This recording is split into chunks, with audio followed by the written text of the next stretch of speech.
Hi, everyone. I'm Dr. Traci Scheepstra, and this is Body Talk. Every week, Embodied Learnings brings you Body Talk because we are committed to bringing the body into the elementary classroom and into the curriculum. We do this because we believe it supports student engagement, student learning, mental health and wellness, and for creating thriving classrooms and school cultures. Now, today I have a special guest. This is a colleague and a dear friend of mine who's also one of our board of directors for Embodied Learnings. It is Norma McMillan. Welcome, Norma. Thank you very much for having me, Tracy. Good evening. I'm so happy that you could speak with us because, again, I've worked with you for, gosh, this would be my 5th year working with you at Western University. And you are an expert in your field of education.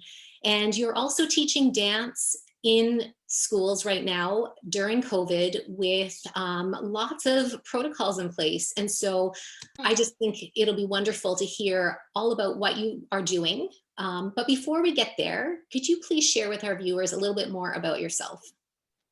Okay, well, first of all, I have well over 20 years of teaching experience, and I started my journey at Laurentian University, where I obtained my Bachelor in Physical and Health Education degree.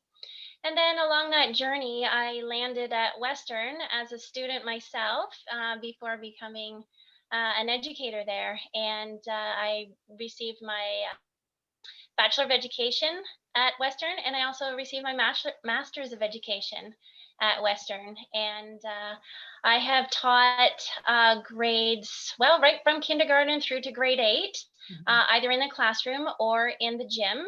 I am currently teaching physical education in my elementary school. And at the moment, I'm currently focused on kindergarten to grade 3 students. And in my spare time in the evenings, I am teaching at the Faculty of Education at Western University for our teacher candidates, and I teach the Health and Physical Education Curriculum and Pedagogy course. So you're busy. Yes, I am very busy. Very busy, but you are really passionate about what you do. And it's wonderful that you're able to share with the Bachelor of Education students what it is that you do during the day. So you've been able to transfer all of your expertise and knowledge right from the classroom into the university classroom so that they can actually take that into their practicums and then, of course, into their future work. So I think that's just amazing.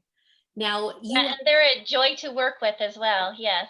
I agree. I totally agree. I absolutely love working with them too. Now, right now, you're teaching in different circumstances. I'm sure that, 6 months ago, actually, I think we're going into 8 months now. This is not anything you probably ever imagined would be a part of your experience in all those 20 plus Hmm. years. Teaching Yes. through a pandemic, all the new protocols in place. And I knew that this was a really good opportunity to really talk about what it is to be teaching through COVID, especially when it's to do with movement. Um, and you've shared with me some videos of students in action. And I really want to talk about some of the challenges, limitations, and also some of the opportunities that you have really been presented with. So maybe we can start by just what is the experience right now for you teaching movement? So I know you're teaching dance and drama plus phys ed. And sort of what has really been some of the big changes for you? Okay, so you're absolutely right in that I never expected to experience teaching in a way that I currently am. Mm, We are having to put in so many protocols, and each day I go to work and I'm thinking, I have to keep these kids safe mm, and myself safe as well. And so when it comes to movement, I am seeing such a need mm, for our students to get up and get moving, not only in the classroom, but hopefully, maybe in the gymnasium or in an outdoor space. And our students have been away from us for, like you said, 8 months now. mhm, They were out for 6 months. They are adapting very well.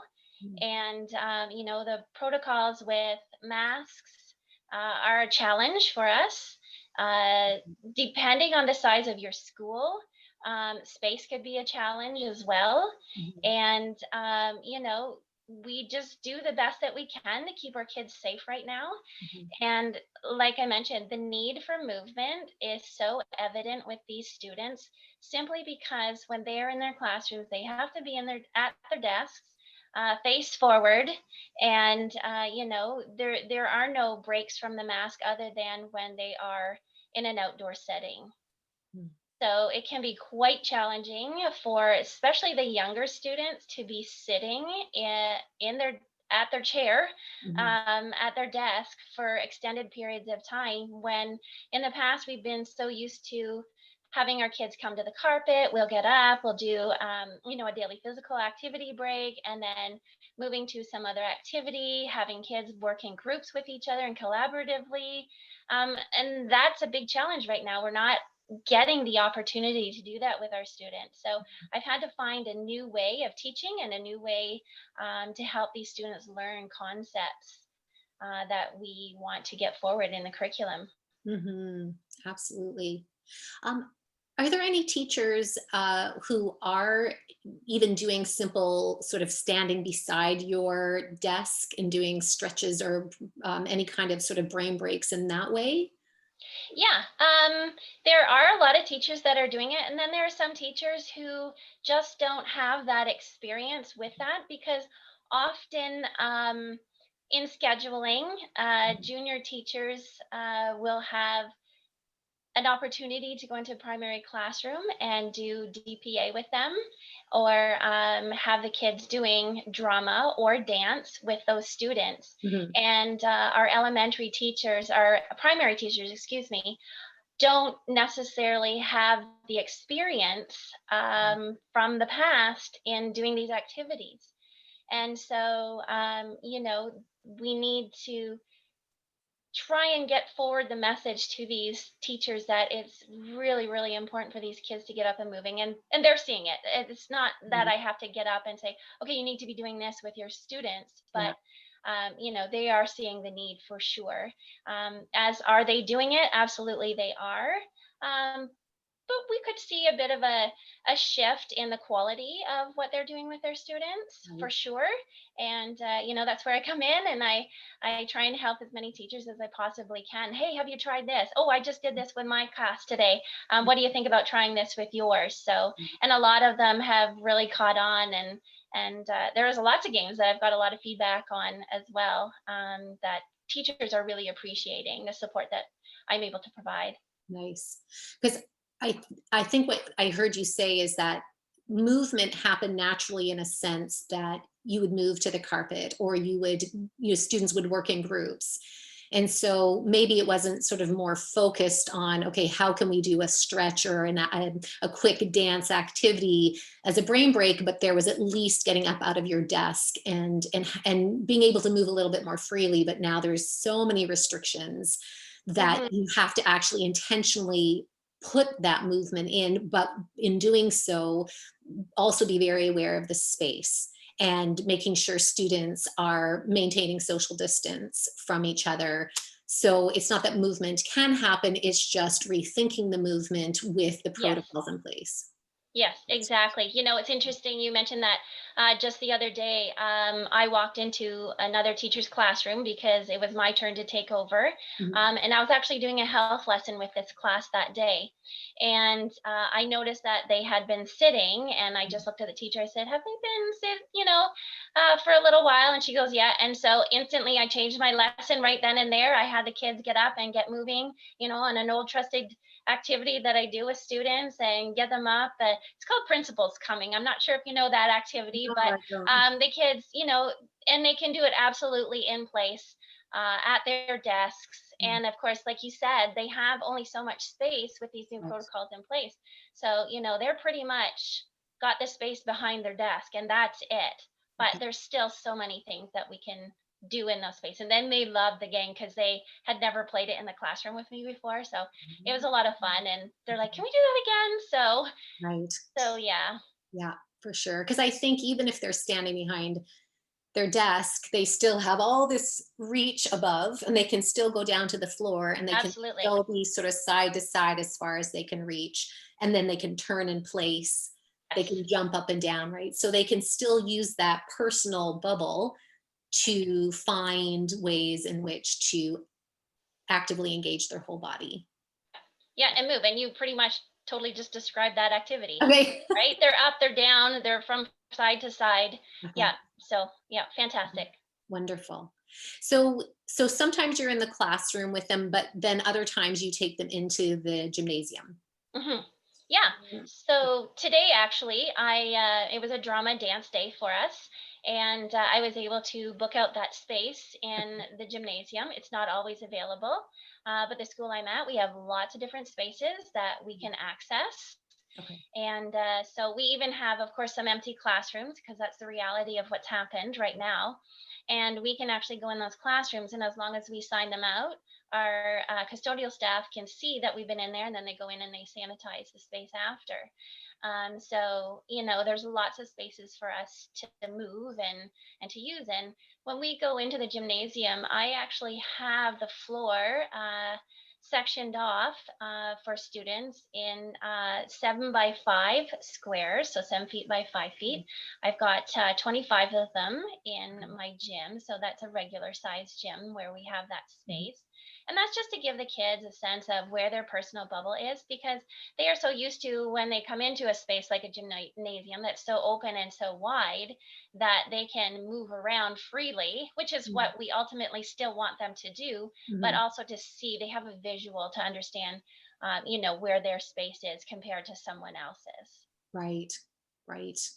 So can you talk about the different ways that you do use the space? So you use the squares and then you Mhm. use the whole space. So could you even sort of describe that a little bit more explicitly?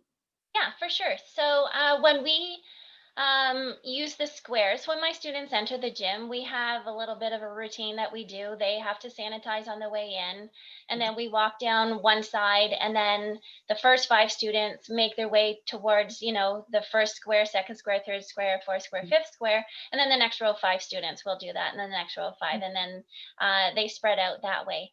Okay. And we often start with just simple movements. Sometimes I do a daily check-in. Today's check-in was, "Hey, how you feeling today? And what color is that feeling for you?" So the kids really enjoyed that, and I certainly got that activity from embodied learnings, and my students really enjoyed that, especially on a wet, rainy day today. And I got a lot of responses, and it's really great to see how the kids match those colors to their feelings, which is fantastic. So, in regards to your question about how we use that space, that's how we start our lessons. And then we can move into a large circle if we're going to do any kind of circle activities. Okay. Or I can split the students up into two groups. So we'll be at one side and some will be at the other side. The students are very good at using the space when we actually have to move around the room freely without the use of the squares, and they know where to be in relation to another student. Right. Always, eyes forward kind of comment they're hearing from me. And so basically, we do start in our squares. We always finish in our squares, but there is time for free movement. But my mind is constantly on keeping our kids safe Right. and making sure that they stay safe Right. and respect each other, really. Yeah. They're each other's spaces. Right. It's interesting because I'm taking a contemporary dance class and it's all adults, and we need to keep our space as well. Hmm. And of course, it's very difficult when you're moving to always maintain the right amount of space. And also, we all have different levels of spatial awareness. And I Hmm. imagine you see that with the children as well, where, well, one, depending on what you're doing, it's very Hmm. easy to enter in and out of other people's spaces because of the direction you're moving. But Hmm. also, some are still working on having that spatial awareness of this is as far as I need to be, right? So they're still developmentally, I imagine, figuring that out too. Yes, absolutely. And that's why it's such a need to have those lines on the floor with the squares. My students are so used to seeing the lines that are currently on the floor, so I had to change the color up a bit so that it would stand out for them. And okay, we're using the blue lines for this, because that's what marks out my grid for the squares. Right. And okay, we're not using that one. No, we're using this one. So they are still learning and they're still figuring out what their space is. But it was essential for them to have Mhm. that visual. We do have another gym in our school Okay. where the marks are not there, and the senior students use that, um, and we do our very best to keep our students distanced. When they are in the gym, their masks are still on. Right. So that's not a free space to run and move Mhm. and take them off. However, yeah, they're figuring it out, but they're getting there and they're starting to get into a groove. Right. And you mentioned to me before we recorded that you're aware of the level in which you sort of raise their heart rate and really Hmm. get them breathing hard because they do have to wear masks in Ontario, as I'm sure it is in other parts of Canada and other parts of the world. Masks are mandatory in schools. Hmm. And so it's very different to be sitting in a classroom learning than doing something physical and wearing a mask because of the need to breathe. So you just were telling me a little bit about sort of how you gauge that, the sort of at what point you can bring their Hmm. activity level up to. Yeah, so I'm constantly having to be mindful of what I'm planning for my lessons for my students. I Right. really, at this point, should not be doing any activities that's really high exertion rate levels Mhm. because, it is not recommended that masks be worn if you're doing such a high level of Mhm. activity. So, again, I'm planning my activities based on what I feel is appropriate for Mhm. the students, and if I see that my students are reaching a point, we do take a couple of breaks in the class, in the time, just to slow our heart rates down, just to get calm. And I actually even, on my spare time, I do yoga, and a lot of my yoga techniques I share with my students as well Mhm. to calm their Mhm. breath. Long breaths in through the nose and long breath out through the nose Mhm. to, you know, assist with their breathing and calming and lowering their heart rates, and then we get right back into it. Right. A lot of kids really appreciate it and move forward, and then we can continue. But I'm Right. definitely always monitoring my students and their level of exertion, Mhm. and do I need to adjust my lesson accordingly, and Mhm. then I can do that, yeah, for sure. It's interesting that you mentioned that about the yoga breathing because I've been doing practicing yoga for I think it's 20, 21 years now. And when I do work out really hard, I find that I often breathe through my mouth. But when I'm in yoga, of course, I'm very trained to breathe through my Hmm. nose. And I've done incredibly vigorous yoga classes where I've been able to really monitor my energy just through those nasal breathing. So when you mentioned that, I'm Hmm. like, oh, of course, we can tap into those different techniques. Hmm. Yeah, And and when I see yeah, my students on a Monday, I do what I call Mindful Mondays. okay. And we do a lot of yoga, stretching, bending, different techniques, and just teaching the children how to relax and how to be still and to focus on themselves and how important they are in this world. That's beautiful. We need more of that. Thank Yes, you. we do. Now, I know that you also take advantage of using the outdoor space, Mhm. which really changes how it is that you can teach movement. So I'd love for you to share that too. Yeah, outside, the children absolutely love being outside. They know that it's a space where the mask can be off. We do have students that choose to wear their mask even when they're outside. Mhm. I myself choose to have my mask on when I'm outside. Okay. That is just my own personal choice, and I allow the students that personal choice. I will say the majority of them do take it off. So that is, if you asked one of my students, that would be the best thing about going outside and doing movement activities. Also, you know, just the fact that nature is around us. My school actually backs on to two different farms. So right next to us, yes, we have a horse farm next door. So we have a lot of horses coming over to the fence. But we have built a tree line for the students so they know they can't go past, because we don't want, any injuries happening. And then the backfield, we have, just a regular cornfield back there, and just being out in nature and connecting. And there's so many different things I can do with the students. If a big wind picks up, we can just pretend we are the wind, and we can move our body in different ways, and using our senses as well, when we're doing some of our activities. And how would this feel different if the clouds were in front of the sun, or how do you feel when the sun is out, and making those kind of connections. And then having so much more space, for the kids to do activities. And then, of course, those are the lessons where I can have the higher exertion rates for Mm, my students and have them running and moving. The biggest trouble for that is there's not that visual, for them when they have their personal space, but with my students at my school, I have from kindergarten right on up, and they've learned from me, your arms are out, and you're going from side to side to make sure you have your space. So I'm still relying on that technique when we're outside to keep our bubble. But right now, again, we're still at the constant reminders and the cueing with our students, and they are catching on, like I said earlier on. And but being outside, kids would prefer to be outside.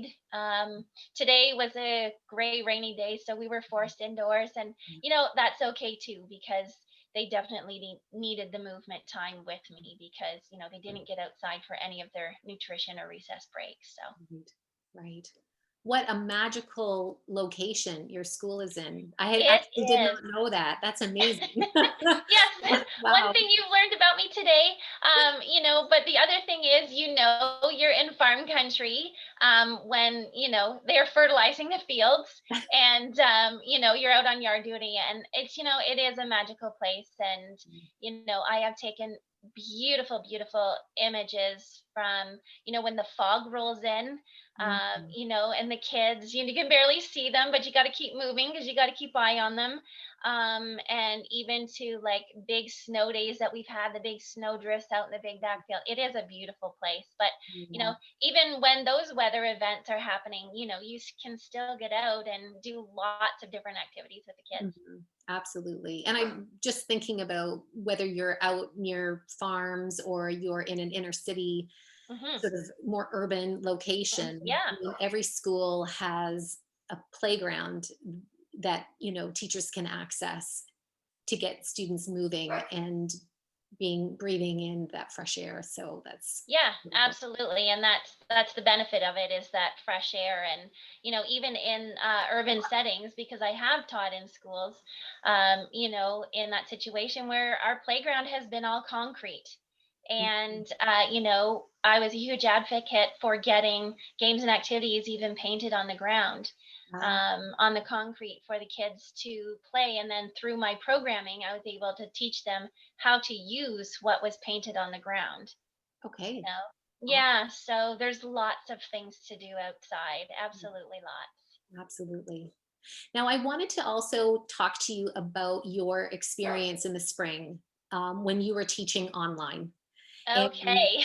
yes, sort of your big thrust into the pandemic and being at home, and why this is so important is that there are many children who are in virtual school, and there are lots of teachers that Mm, are in the position where they have to teach dance and or physical yeah. education in a virtual format. So if you could just share some of the things that you found really worked for you would be, I think, a great help. Yeah, for sure. So, being in the position that I am, teaching drama, dance, physical education, health, I was in quite a unique position. So, I delivered prep for 17 different teachers, in the Wow. spring. Yeah, it was quite a bit. And so I saw those kids every other day, kindergarten through grade 3, and also our what we call our active learning classes. Okay. So, anyway, in the spring, we had this hit, and it was an awful lot of information coming at us, Mm, and how are we going to do this?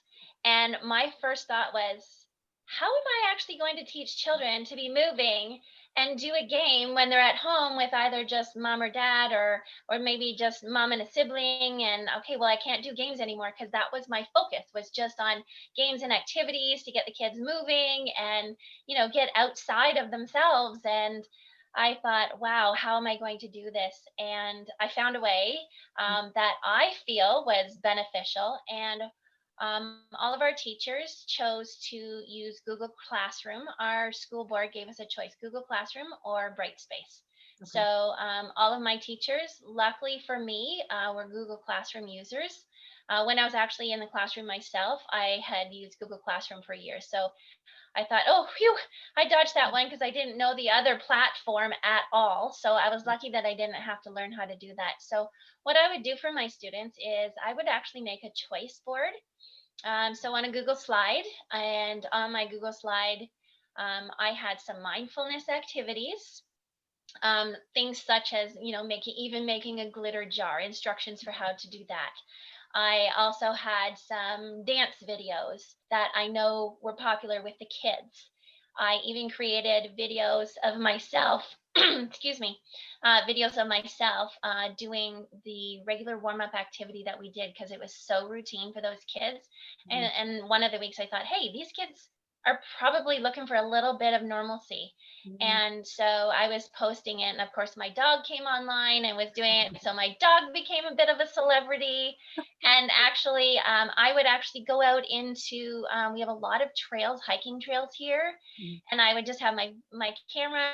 I would just, hold my camera up and I would talk into it and say, hey kids, here I am on, at Pinafore Park in St. Thomas. And here are the trails. Make sure you're staying, 6 feet away from each other. And I always likened it to a hockey stick. Make sure you have the hockey stick distance apart from each other. And what do you do if you meet someone else on the trail right now? And, things like that. So there were always different ways for me to post on my Google slide. I would also access a lot of other video content that I could upload and embed into the Google slide. And then that way the students had a choice of what they wanted to do. And so I wasn't asking students to submit work for me by any stretch of the imagination, but they certainly were given the option to respond and let me know what they were doing. And I got lots of kids sending me videos of, even things that we don't normally do at school. Some kids sent me videos of them doing some tricks on their skateboards. And, some kids were even out, because I do live in farm country, as kids on their horses, and that's still movement, right? And the kids were just really receptive to sharing yeah, with me all of the things and activities they were doing. And honestly, every single time I got one, it just filled my heart with joy, because I didn't get to see the kids unless they sent something to me. right. And so having the choice board allowed the students to pick and choose what activities they wanted to do. And I sent it out every week. And I created choice boards for, my kindergarten and grade 1 students. I had created another one for grade 2 and 3. And some of the junior teachers at my school, they actually caught on to what I was doing. And I'm like, of course, I will make something for you as well. And so I was sharing it with them. And then all I would have to do is just share it to their Google Classroom. And it was instantly in their hands. So every week for, from I know March 13th was the shutdown. So pretty much from the beginning of April right through to the end of June. Yeah. Yeah. Wow. So your teaching was all asynchronous as far as the online component went. Yes, for me it was. There is and was always an option for Okay. me to do some synchronous learning with the students. Okay. However, the focus was on literacy and numeracy within my school board, Okay. as in many school boards across our province where we are. And so I made that choice, and I was given that choice. Okay. So that's why I did a lot of videos. I had my family members take videos of me. We even did bicycle safety, so those are the things I already was going to be talking about in my long range planning that I had planned to Right. take us to the end of June. So I was still able to cover a lot of the content with my students. So That's really good to hear, because I know that a student that you and I both taught last year, who has now graduated and is working as a grade 2 dance and drama instructor, virtual teacher, has talked about the challenges of synchronous learning. And part of that is that the internet doesn't always work very well. There's a lot of lags. And of course, there are families that choose to not show themselves live. And hmm, so it makes it very difficult if you have a class and you can't see half of the children in your class. So even if you are hmm, doing a dance activity, you have no idea sort of what's happening on the other end. So, um, this is the opportunity where families can work with their children in different ways and go outside and still have wonderful movement experiences yeah, without exactly. some of those other issues that can really deter a successful program, I think. Right. Yeah. And I have a colleague out in Alberta who she did do the synchronous learning. And I was always picking her brain as to, what that was like for her. Now she teaches in the high school setting. Okay. And so she would set it up. She would do Zooms with her students. Okay. And, they would come in and they would join either a yoga session or a fitness workout or even a dance. She would have a dance groove party, things like that. So, and she said it went very well with her students. At Okay. first, she had one or two come on, and then word of mouth, it caught on. And so she was getting most of her students joining in. But it definitely is a challenge, Yeah. especially at that age, to get them to come and join you for those sessions. Yeah. Absolutely. So I wanted to ask you, what would you say has been the greatest opportunity through all of this? And I think that's something we're talking more about in education. I was last night part of an event at Western University talking about building community during COVID, and I shared sort of the journey of embodied learnings and working with many teacher candidates apart, which was part of their alternative field experience, and how something that at first was very frightening and very uncertain, Mhm. um, really turned into an opportunity of growth that I would not have had otherwise. And so I think we all have at some point been able to say, even though this is not ideal, there's these beautiful sort of moments of light that have come out of it where we have learned and grown because of it. So I'm really curious for you what that might be. Okay, so as you were speaking, I'm like, she's taking all my answers. Oh, So absolutely, the biggest opportunity for me was to be a better educator, okay. and find new and engaging ways for my students. Mm, It was scary at first, yeah. and now that we're trying it, and I'm like, okay, it's not so bad, and seeing the reactions of the students. And, when I walk in their room, they know it's get up in time, it's get up Mm, time and move time. right. And so, yeah, the biggest opportunity for me was definitely to grow as an educator. Mm, yeah. 100%. Yeah. Yes. I'm really excited in one way. I'm really excited actually that you and I are going to be teaching our courses online this year. So you're doing the health and physical education. I do Hmm. the dance and drama. They're both at Western, and we work with the entire elementary cohorts that are in their second and final year. We're teaching both movement based Yeah. learning, and we have to think outside of the box. And while I know you would prefer to be in the gym and I would prefer to be in the Hmm. auditorium on the stage, I'm really excited for us to really compare notes as we go along and to really see what we've been able to impart on these students in a way that, again, would not have happened otherwise. What they will learn from that, like sort of what, Hmm. so I don't want to teach this way forever, but You're I, right. right? But I think the best part of it is that what we learn from it will enhance our courses when we get back in the Correct. classroom, when eventually things are going to shift. And Hmm. I would imagine eventually we will be back in the classroom in the way we were before. What that looks like, I mean, who knows? Hmm. Um, and there may always be an online component. That's possible too. Right. But yeah.